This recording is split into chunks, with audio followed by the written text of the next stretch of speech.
Hey guys, StinaRose here, and welcome back to another episode from the Welsknight Patron Server. We are here today on our Mushroom Island, and as you can see, I have been doing a lot of work. I've set up a villager breeder, and it's been working. It's kind of slow going. I've been AFKing here for quite a while, over the last couple of days, and I have come up with some villagers, not a lot. Still waiting for that ever elusive mending villager, but it was quite an ordeal to get these guys. I wanted a brown coat, and I had to travel thousands upon thousands of miles, blocks, to find one. I went north, I went west, I went east, and every village that I went to had no plain brown coats. None at all. And I was really getting frustrated. I found some good librarians. I found some decent some other villagers that were decent, but I was looking for brown coats, and finally found one. It was going to be my last. I said, if this doesn't work, if there's no brown coats in this village, I'm just going to give up, because it was getting ridiculous. And there was one brown coat in the village. So I kidnapped him, brought him back over here to the breeder, and he's the one that got us started. I did eventually swap out the librarian that was in there with him with another brown coat, and it's been going well.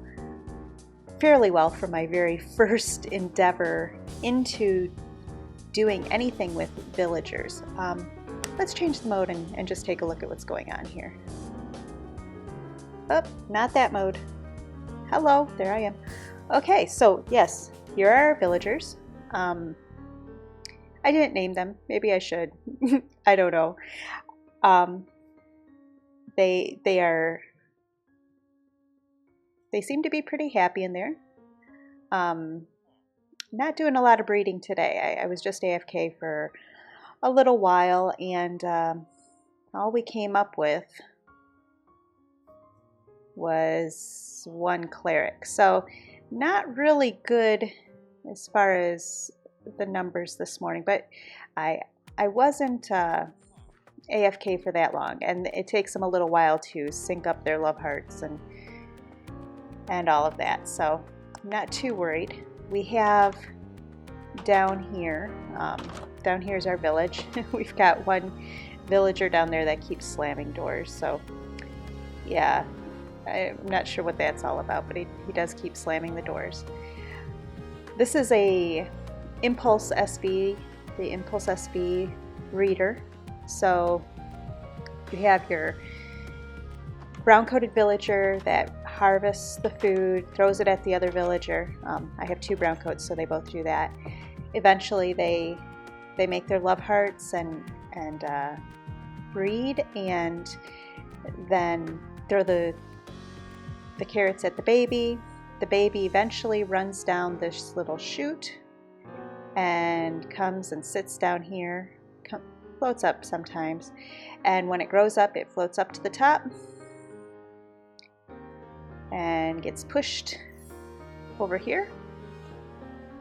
And yesterday I had a whole slew of villagers through here, but as you can see, I've got some minecart tracks rolling down the hill, and they're taking them to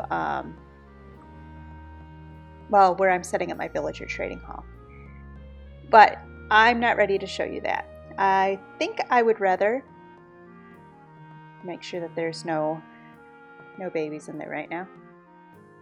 Yeah, we're good.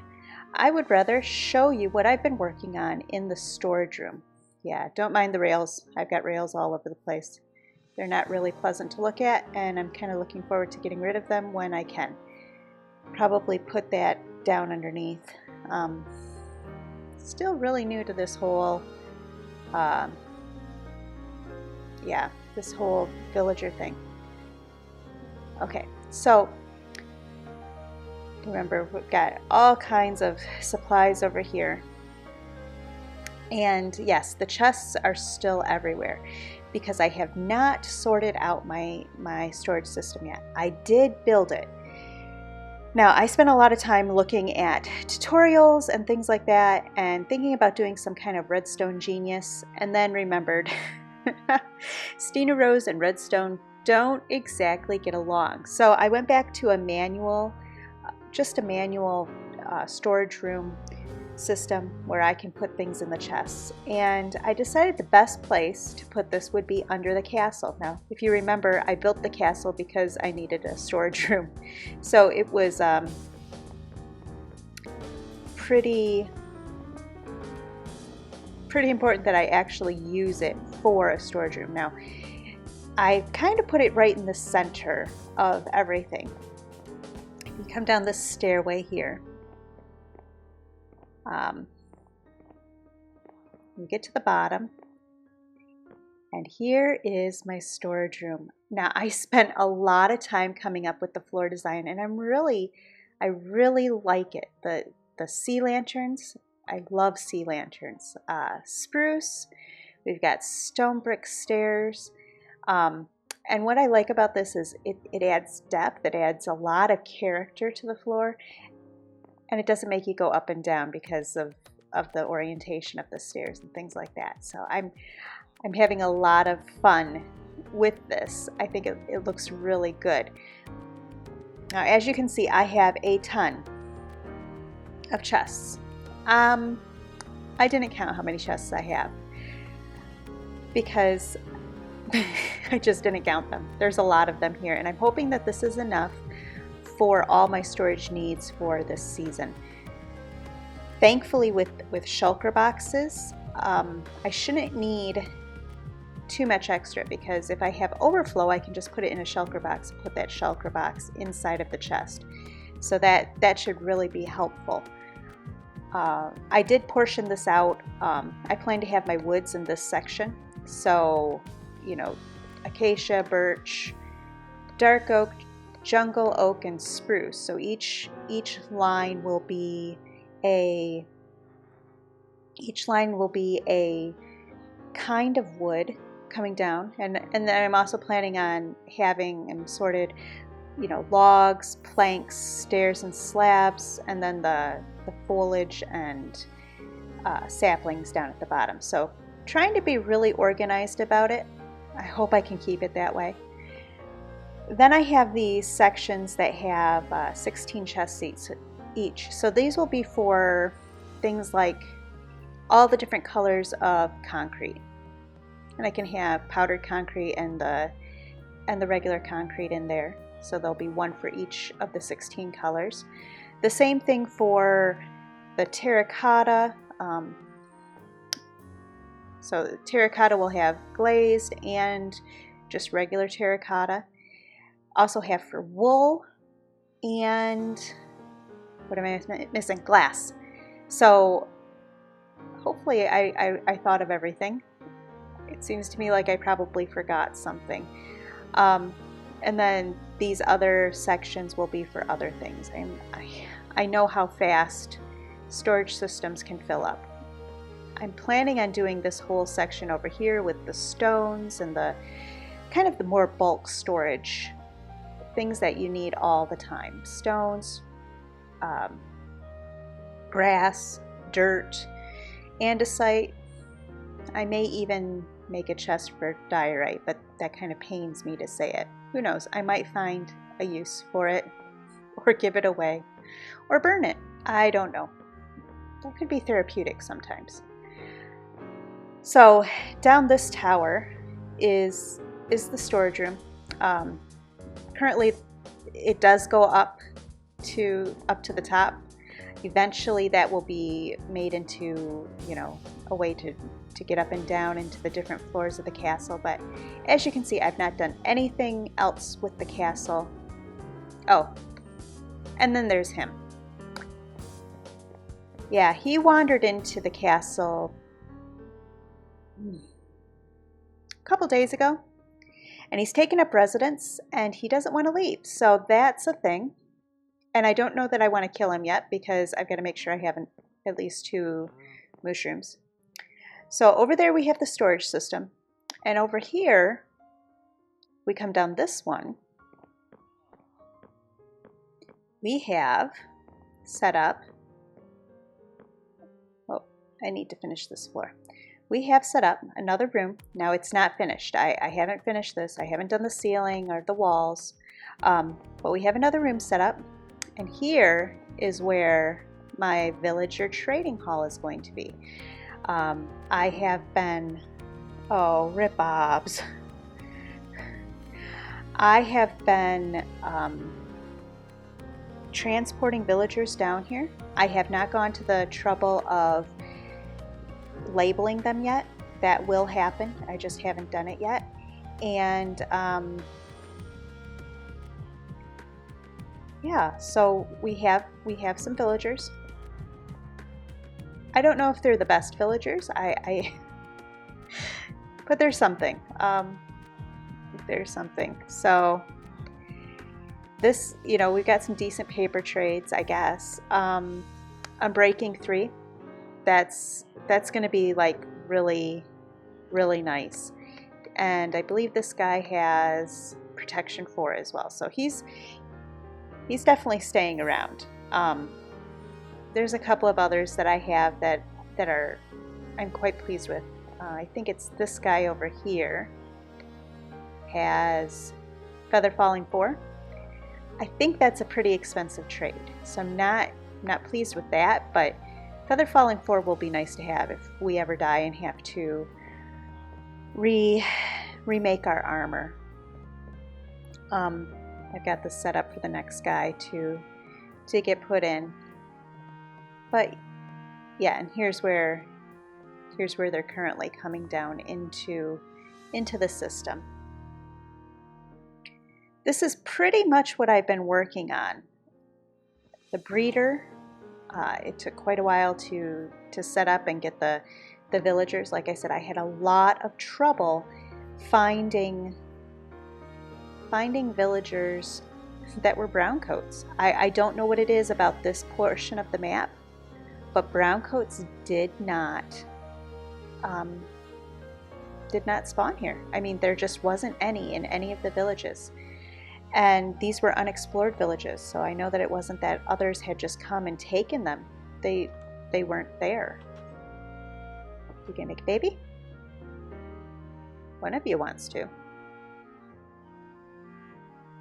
Come on, white coat. These guys like to make cartographers. Yep, not interested. They really like to make cartographers.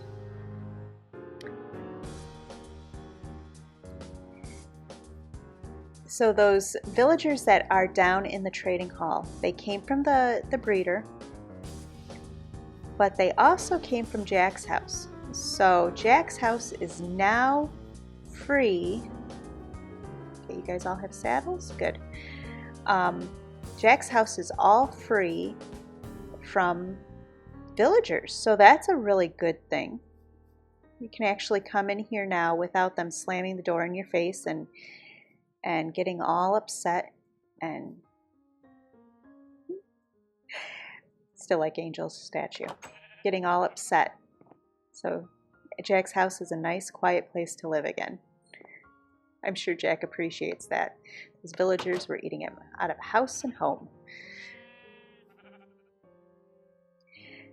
Now that, hello ink sacks. Now that my storage system is in place, I think I'm going to spend a little bit of time here organizing the drawers, organizing the chests, I should say, and I will be back with you in just a little bit. Hey guys, we are back, and as you can see in the background, I now have a beacon. Yay! Yay! I'm so excited! That means Haste 2 is a thing. Haste 2? Insta-mining? Oh, it's gonna be wonderful. How's that for funny? That is really funny. Anyway, I have a a job that I'm going to be doing today. I wanted to get down into the villager trading hall and start expanding it a little bit and finishing up this room. So this wall needs to go back further, need a couple more sections, and doing the floor, and I'll get right on that. So let's go into a time lapse.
Okay guys, I am back and we have made a ton of progress. That took a lot longer than I anticipated. Digging out the area. Didn't realize it, but my beacon doesn't reach all the way over here. I have, yeah, see, the beacon effect is gone. So I had to keep running back and forth. Hopefully that time lapse worked. My internet's been giving me a little bit of trouble in the evenings, late into the evenings, and it's been kicking me out of the game quite frequently. So that happened several times tonight while I was trying to record this. So I'm kind of hoping that I didn't lose the footage for that time lapse. So if you didn't see a time lapse, I'm sorry. That's what happened. I'm really hoping that that time lapse was able to be in there. Anyway, we got the floor in, the ceilings are in, the trading areas for the villagers are ready for me to start bringing new villagers in. And I did end up AFKing over at my villager breeder for quite a while yesterday. Had to do some real life things, so I just set up my myself in a little area and let my villagers do their thing. And as you can see, I have several villagers up here just waiting. Quite a few of them just waiting for me to come through and sort them out. Glad to see some white coats in there. I'm kind of hoping that mending would be an amazing thing. I'd like that. Don't know if it's there or not. And these guys are already getting ready. You guys making babies again already? I want to. Anyway, so that's what I've been doing. These guys are ready to be sorted through and then transported down into that villager trading hall. So I'm looking forward to having that accomplished and getting this all set up. It has been a long process, but I am very thrilled with the outcome. I think that this place looks really good. Might eventually do something a little bit different on the ceiling. It's quite plain, but since the floor is so detailed, I don't want to over detail the room too much. I might add in some texture variation in the wall. Can't do too much with these guys already in here, but you know, up top I could add some texture variation, maybe some variation in the ceiling. But this is it for today. Lots of work accomplished. Now this wall I left kind of a design. I don't know, maybe eventually this will lead into another area, but I like it as it is right now. So that's all that I have for us today. If you enjoyed this video, don't forget to like, subscribe, and leave me a comment. I really appreciate it, and I do my best to respond to all of your comments. So I'm looking forward to hearing you. Let me know what you think about this floor and this project, and what you'd like to see me build next. I'll talk to you guys later.